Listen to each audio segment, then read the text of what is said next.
Hi everyone, so I went on a 7-day cruise to the Mexico Riviera with Norwegian Cruise Line on the Norwegian Bliss, alone.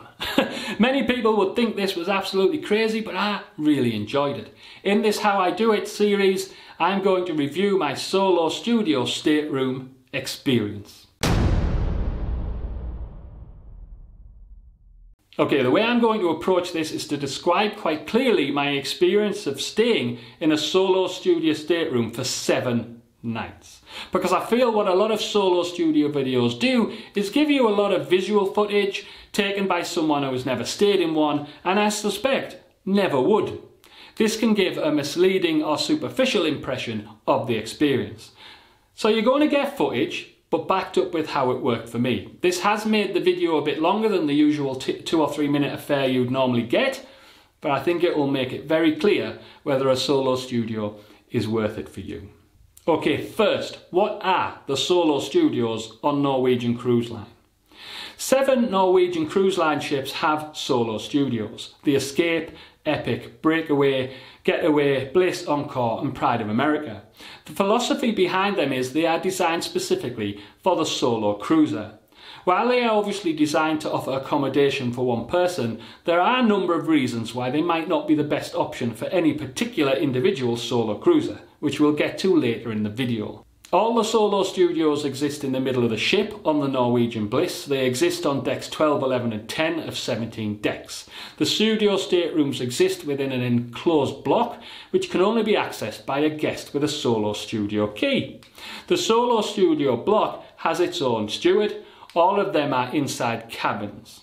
This is one of the first advantages of the solo studios. They are all very well positioned, being both midships horizontally and vertically, which means you're not going to get a badly positioned room. I always felt like everything was close and nothing was at an extreme distance. Your solo studio is essentially split into 3 areas, despite being one open plan space. Other than the toilet cubicle, you have the sleeping space, the bathroom space, and the storage space, which is essentially the opposite wall to the one the bed rests against. In terms of the overall size, I have to be honest and describe it as small, as you can't argue with the maths of a circa 100 square foot stateroom. Despite the truth of the maths, the experience can be quite different. For example, my experience was it wasn't small, it was just convenient. The room always felt wide enough that I never felt the walls were like closing in on me. I did go into the experience expecting to feel like the bed would be too big for the room and this would impact my sense of space. But that wasn't the case. It was very well spaced out.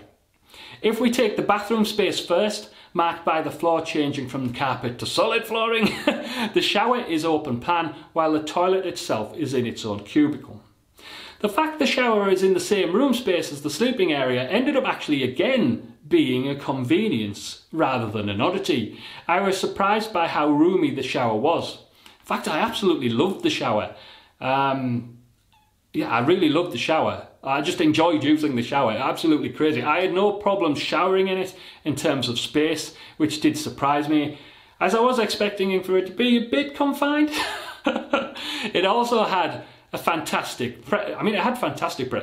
shower was better than the one at home. I've had worse showers in terms of water pressure and space in some hotels. Will the shower present a space challenge if you're quite a bit bigger than my wrong end of 14 stone self? Probably, but it wasn't small for me, so take that as a reference point. I'd say the bigger problem with the bathroom area is the toilet cubicle. There is no denying that it is very small. I could sit on the toilet comfortably with the door shut. I could even put my elbows on my legs and lean forward without bashing my head against the wall. But despite this, it was sufficiently small that I used the toilet with the door open, and I could quite easily imagine someone a bit bigger than me having real confining issues with the toilet cubicle. The second surprise, once you get past the shower, was how much space I had in the sleeping area. This is a factor of 3 things: the size of the bed, and then how much space exists at the end and the side of the bed. The bed in my solo stateroom on Norwegian Bliss felt like an odd size, like it wasn't exactly single, but neither was it a double. Despite this, I found it was big enough and I got a very good night's sleep. If there was one small criticism, I'd say it was the bed is potentially a bit short. My toes would go off the end of the bed and I'm only 5'11". It wasn't a problem for me because of how I slept, so it never affected me. But let's say if you were someone who's 6'4" rocking up to that Solo Studio, it probably would have been a bigger problem.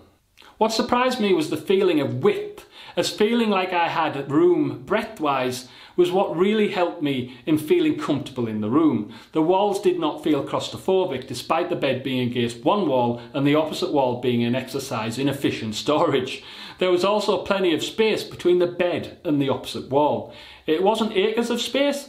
You're not going to get an open field feeling from your Solo Studio, but it felt like there was space rather than something useless that just happened to be there because the bed didn't reach the opposite wall.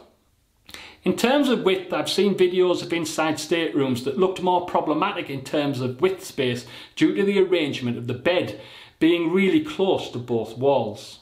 I can only assume that the layouts are slightly different in each ship, so it's definitely worth watching some videos of ships other than the Bliss to check out this factor.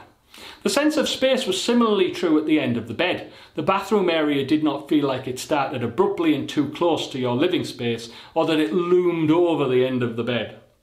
It felt sufficiently distant and a different and separate space. As stated, the open plan design of the stateroom became a convenience rather than something I was subjected to because of space restrictions. This brings me to the third element that I think may be more challenging for some, along with the toilet cubicle and potentially the length of the bed: storage. I came with a carry-on suitcase and a normal sized backpack, and it wasn't a particularly big carry-on suitcase either. This meant I only had so much clothes to find a home for. You do get quite a lot of space with a mixture of 2 wardrobes and numerous little storage areas, but I suspect some people bringing a lot of different types of clothes with them may get a bit frustrated, even though it's not unsurmountable. The fact I didn't have to put my luggage under the bed was also a function of how little I had brought. Anyone who was travelling with the usual complement of hold luggage would have to have put some of their suitcases under the bed, which in turn means that they're not going to have anything in that suitcase, which in turn puts more pressure on the storage. I also found the table area a bit odd in the middle of the storage area. It was like they felt they needed to provide some sort of desk arrangement because it's a stateroom and that's what they have. But I don't know.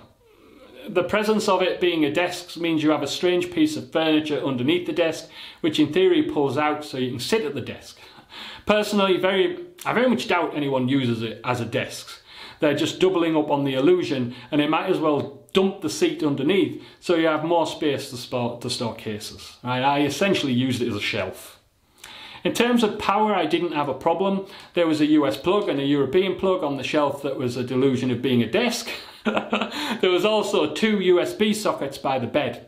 As is usually recommended, if you're going to charge a lot of stuff, bring a USB bank or an extension cable with multiple sockets on it.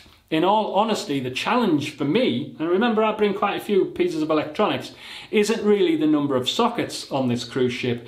It's the fact you're not allowed to charge, and I don't think you effectively can, because it turns the power off when you take the key out the door.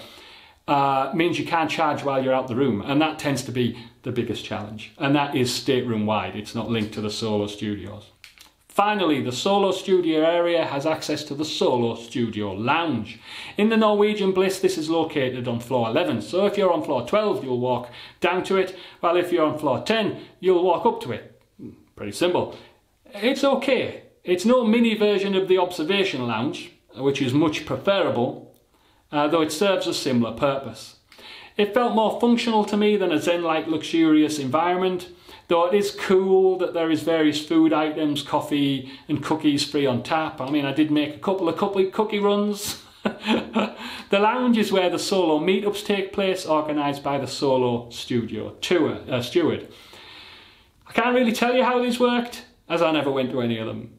One final thing I'd like to mention before moving on to why a Solo Studio may not be the right choice is I'm not convinced everyone in the Solo Studio is a solo traveller. I can't summon up any numbers, it's just a feeling I get. There was definitely some people who were with larger groups and they'd just chosen to stay away from their family in a Solo Studio. I thought it was telling that when the steward introduced herself, she assumed I had family elsewhere on the ship, rather than actually being on my own.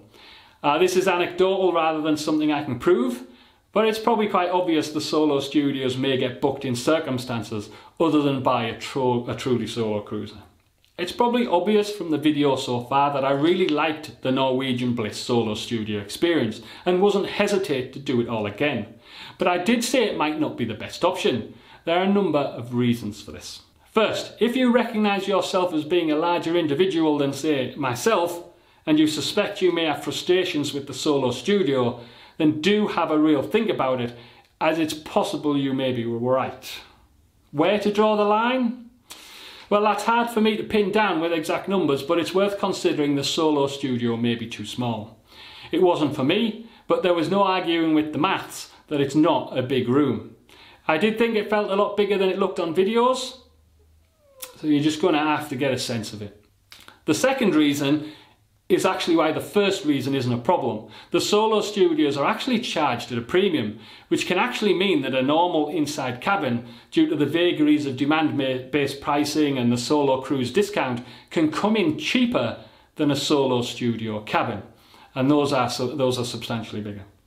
The beauty of this is you can keep an eye on finding the right deal for you with the right accommodation you think works best. Third, the Solo Studios do have design variations across the ship. Since these design variations mean more in a room only circa 100 foot square, I would seriously check out videos of each ship before making a decision. I fully believe my great experience is linked to the Norwegian Bliss, as I've seen videos where the bed does make the room look a lot smaller, and this wasn't the case for Norwegian Bliss.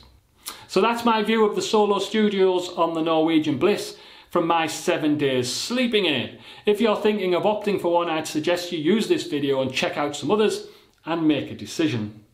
Certainly decide early if a Solo Studio experience is something you really want, as they tend to book up early. But also keep an eye on inside stateroom offers based on the Solo pricing and obviously demand-based pricing.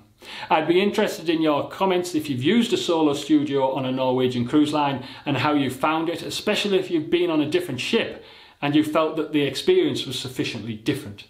If you're thinking of booking a Solo Studio and have any questions, don't hesitate to ask them in the comments. Until next time, you can support me by doing a few simple things. Post a comment, like the video, subscribe, hit the bell icon, all the usual stuff, and let's continue to make smart, great changes to make life a story worth telling.